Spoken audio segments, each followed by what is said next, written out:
Chapter 3. Attack by Stratagem. 1. Sun Tzu said, "In the practical art of war, the best thing of all is to take the enemy's country whole and intact. To shatter and destroy it is not so good. So, too, it is better to recapture an army entire than to destroy it, to capture a regiment, a detachment or a company entire than to destroy them." The equivalent to an army corps, according to Sun Tzu, consisted nominally of 12,500 men. According to Stratagem, the equivalent of a regiment contained 500 men. The equivalent to a detachment consists from any number between 100 and 500, and the equivalent of a company contains from 5 to 100 men. For the last two, however, Chang Yu gives the exact figures of 100 and 5 respectively. 2. Hence to fight and conquer in all your battles is not supreme excellence. Supreme excellence consists in breaking the enemy's resistance without fighting. Here again, no modern strategist but will approve the words of the old Chinese general. Moltke's greatest triumph, the capitulation of the huge French army at Sedan, was won practically without bloodshed. 3. Thus the highest form of generalship is to balk the enemy's plans. Perhaps the word balk falls short of expressing the full force of the Chinese word, which implies not an attitude of defense, whereby one might be content to foil the enemy's stratagems one after another, but an active policy of counterattack. Hoshi puts this very clearly in his note: when the enemy has made a plan of attack against us, we must anticipate him by delivering our own attack first. The next best is to prevent the junction of the enemy's forces, isolating him from his allies.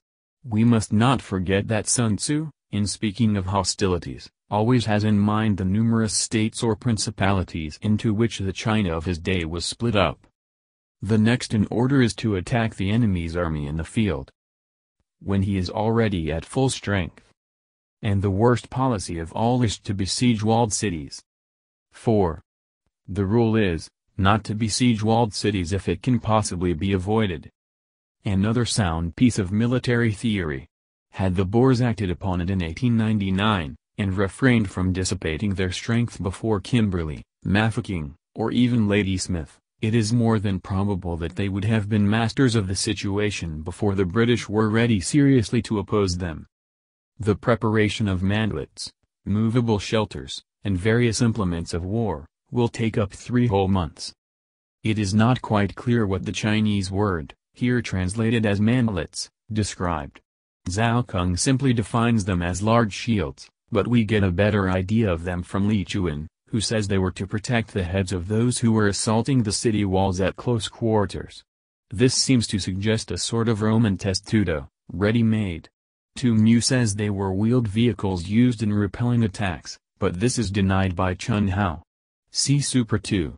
14. The name is also applied to turrets on city walls. Of the movable shelters we get a fairly clear description from several commentators. They were wooden missile-proof structures on 4 wheels, propelled from within, covered over with raw hides, and used in sieges to convey parties of men to and from the walls, for the purpose of filling up the encircling moat with earth. Mu adds that they are now called wooden donkeys. And the piling up of mounds over against the walls will take 3 months more. These were great mounds or ramparts of earth heaped up to the level of the enemy's walls in order to discover the weak points in the defense, and also to destroy the fortified turrets mentioned in the preceding note. 5. The general, unable to control his irritation, will launch his men to the assault like swarming ants.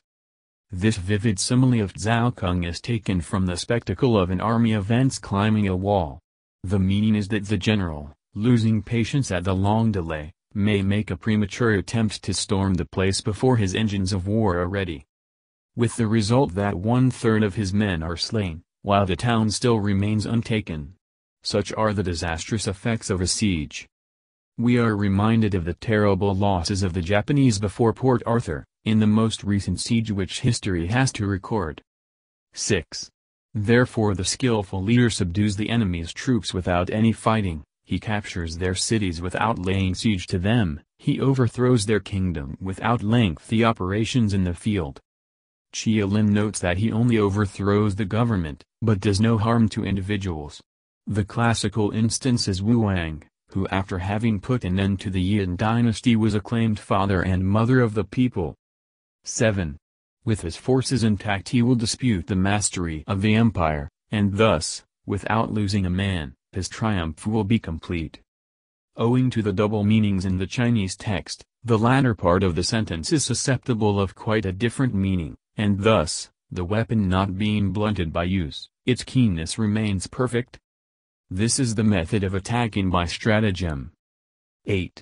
It is the rule in war, if our forces are 10 to the enemy's 1, to surround him, if 5 to 1, to attack him straightway, without waiting for any further advantage. If twice as numerous, to divide our army into 2. Mu takes exception to the saying, and at first sight, indeed, it appears to violate the fundamental principle of war. Zhao Kung, however, gives a clue to Sun Tzu's meaning, being 2 to the enemy's 1, we may use one part of our army in the regular way, and the other for some special diversion. Chang Yu thus further elucidates the point, if our force is twice as numerous as that of the enemy, it should be split up into 2 divisions, one to meet the enemy in front, and one to fall upon his rear. If he replies to the frontal attack, he may be crushed from behind, if to the rearward attack, he may be crushed in front. This is what is meant by saying that one part may be used in the regular way, and the other for some special diversion. Mu does not understand that dividing one's army is simply an irregular, just as concentrating it is the regular, strategical method, and he is too hasty in calling this a mistake.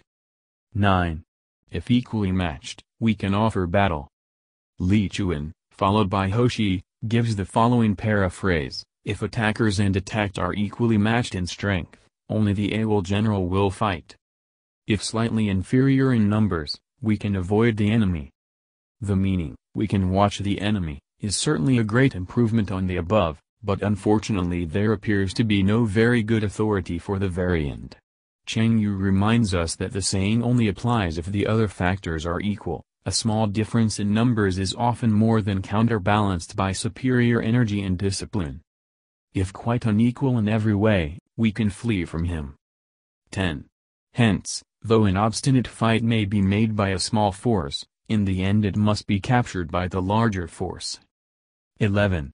Now the general is the bulwark of the state. If the bulwark is complete at all points, the state will be strong. If the bulwark is defective, the state will be weak.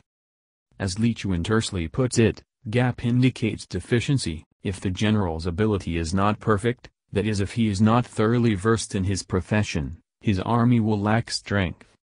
12. There are 3 ways in which a ruler can bring misfortune upon his army. 13. 1. By commanding the army to advance or to retreat, being ignorant of the fact that it cannot obey. This is called hobbling the army. Li Chuan adds the comment, it is like tying together the legs of a thoroughbred, so that it is unable to gallop. One would naturally think of the ruler in this passage as being at home, and trying to direct the movements of his army from a distance. But the commentators understand just the reverse, and quote the saying of Tai Kung, a kingdom should not be governed from without, and army should not be directed from within. Of course it is true that, during an engagement, or when in close touch with the enemy, the general should not be in the thick of his own troops, but a little distance apart. Otherwise, he will be liable to misjudge the position as a whole, and give wrong orders. 14. 2. By attempting to govern an army in the same way as he administers a kingdom, being ignorant of the conditions which obtain in an army. This causes restlessness in the soldiers' minds. Zhao Kung's note is, freely translated, the military sphere and the civil sphere are wholly distinct. You can't handle an army in kid gloves. And Chang Yu says, humanity and justice are the principles on which to govern a state, but not an army. Opportunism and flexibility, on the other hand, are military rather than civil virtues to assimilate the governing of an army to that of a state. Understood. 15. 3. By employing the officers of his army without discrimination. That is, he is not careful to use the right man in the right place. Through ignorance of the military principle of adaptation to circumstances. This shakes the confidence of the soldiers. I follow my Yao Chun here. The other commentators refer not to the ruler, as in sections 13, 14, but to the officers he employs. Thus Yu says, if a general is ignorant of the principle of adaptability, he must not be entrusted with a position of authority. Mu quotes, the skillful employer of men will employ the wise man, the brave man, the covetous man, and the stupid man. For the wise man delights in establishing his merit, the brave man likes to show his courage in action, the covetous man is quick at seizing advantages, and the stupid man has no fear of death. 16. But when the army is restless and distrustful, trouble is sure to come from the other feudal princes. This is simply bringing anarchy into the army, and flinging victory away. 17.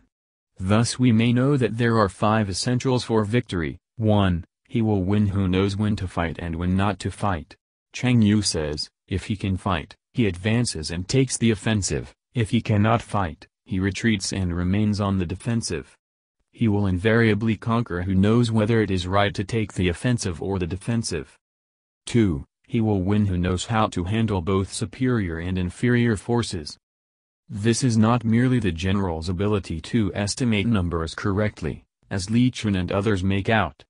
Yu expounds the saying more satisfactorily, by applying the art of war, it is possible with a lesser force to defeat a greater, and vice versa. The secret lies in an eye for locality, and in not letting the right moment slip. Thus Wu Tzu says, with a superior force, make for easy ground, with an inferior one, make for difficult ground. 3. He will win whose army is animated by the same spirit throughout all its ranks. 4. He will win who, prepared himself, waits to take the enemy unprepared. 5. He will win who has military capacity and is not interfered with by the sovereign. Yu quotes Sun Tzu as saying, it is the sovereign's function to give broad instructions, but to decide on battle it is the function of the general. It is needless to dilate on the military disasters which have been caused by undue interference with operations in the field on the part of the home government. Napoleon undoubtedly owed much of his extraordinary success to the fact that he was not hampered by central authority. 18. Hence the saying, if you know the enemy and know yourself, you need not fear the result of 100 battles. If you know yourself but not the enemy, for every victory gained you will also suffer a defeat. Li Chun cites the case of Fu Chen, Prince of Qin, who in 383 AD marched with a vast army against the Qin emperor. When warned not to despise an enemy who could command the services of such men as Shayan and Huancheng, he boastfully replied, I have the population of 8 provinces at my back, infantry and horsemen to the number of 1 million, why, they could dam up the Yangtze River itself by merely throwing their whips into the stream. What danger have I to fear? Nevertheless, his forces were soon after disastrously routed at the river, and he was obliged to beat a hasty retreat. If you know neither the enemy nor yourself, you will succumb in every battle. Yu said, knowing the enemy enables you to take the offensive, knowing yourself enables you to stand on the defensive. He adds, attack is the secret of defense, defense is the planning of an attack. It would be hard to find a better epitome of the root principle of war.